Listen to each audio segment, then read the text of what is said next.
This is a story about a world obsessed with stuff. It's a story about a system in crisis.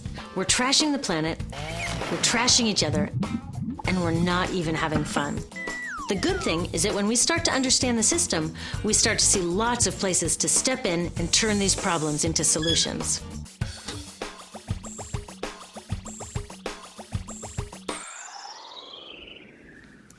Can I tell you, I love my Pantene Pro V. Of the dozen or so personal care products that I use every day, it's the one I can't live without. Says it gives my dull hair the ultimate cool shine. How does it do that? I was wondering that while I was lathering it in my hair one day, so I read the ingredients right here. Sodium lauryl sulfate, tetrasodium EDTA, methyl isothiazolinone. What is this stuff? I took this list to some scientists who know how to read it. Turns out my Pantene contains a chemical linked to cancer. And lots of other products in my bathroom, from sunscreen to lipstick and even baby shampoo, also contain chemicals linked to cancer or other problems like learning disabilities, asthma, and even damaged sperm. Like most parents, I try to keep my family safe. But now I find out my bathroom is a minefield of toxins? What are we supposed to do? To find out the answers, we have to go back to one of the key features of our materials economy: toxics in, toxics out. If, at the factory, you pour toxic chemicals into a product, like baby shampoo, you're gonna wind up with toxic baby shampoo, and toxics in workers, communities, and babies.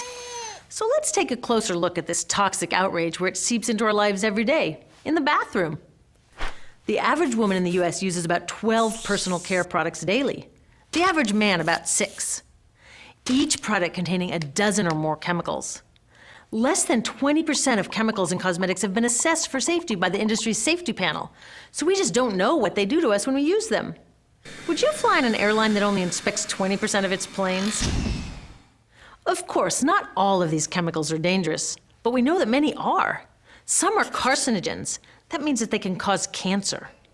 Others are neurotoxins and reproductive toxins, proven to mess up brain development and reproduction in animals. Wait a minute, we're animals too. It's like a giant experiment. We're using all these mystery chemicals and just waiting to see what happens. One thing we do know is that they're getting inside us. I had my body's toxicity levels tested, and I'm loaded with things like mercury, flame retardants, triclosan, and lead. We all are.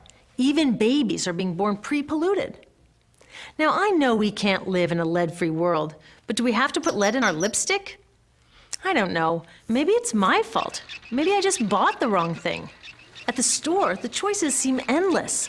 I can get lipstick in 49 shades, or shampoo for hair that's too dry, oily, fine, limp, or frizzy. But what about the choices that really matter? Like the choice to buy products that are safe? It turns out the important decisions don't happen when I choose to take a product off the shelf. They happen when companies and governments decide what products should go on the shelves. So who are these companies? This is Procter & Gamble. They're the ones offering me Herbal Essences, the #2 shampoo in the country. It contains toxic petrochemicals made from oil. Since when is oil an herb? On cosmetics labels, words like herbal, natural, even organic have no legal definition. That means that anybody can put anything in a bottle and call it natural, and they do. I mean, can you imagine a top seller called Petro Essences? Gross. What's even nastier are hair relaxers marketed to 5-year-olds and skin whitening creams. These are super toxic, both in their ingredients and in the message they send about what beauty is. Ooh, here's Estee Lauder offering me a chance to help find a cure for breast cancer. That's nice. But wait, they're also using chemicals linked to cancer. Don't you think the best way for Estee Lauder to fight cancer is to stop using those chemicals in the first place? So really, I get to choose between meaningless claims on a bottle. But these guys get the real choice about what goes into those bottles. And that happens back here, at the factories where they're formulated. Why do the makers of these products use all these toxics? Are they trying to poison us? No, they're just working from a 1950s mindset when people were totally swept up in better living through chemistry. In all that excitement, they forgot to worry about human health impacts. That was years ago, and they're still using these same old toxic chemicals. Today, big cosmetics companies say the doses of poison in their products are small enough to be harmless. Yeah, maybe if you use them once a year. I guess they never get out and see that their products are being used and combined with other products every day. A little toxic dose under your arms, a little more on your hair, on your lips. And workers in nail and hair salons get dosed all day long. So the industry is used to doing things this way, and they can. Because even now that scientists have linked the chemicals they're using to all sorts of problems, there are no laws to get rid of them. You're thinking, really? Come on, nobody's making sure that the stuff we smear all over our bodies is safe? Nope. The FDA doesn't even assess the safety of personal care products or their ingredients. Since 1938, they've banned just 8 out of over 12,000 ingredients used in cosmetics. They don't even require that all of the ingredients be listed on the label. Now, this is an example where we can all agree a little more government action would be helpful.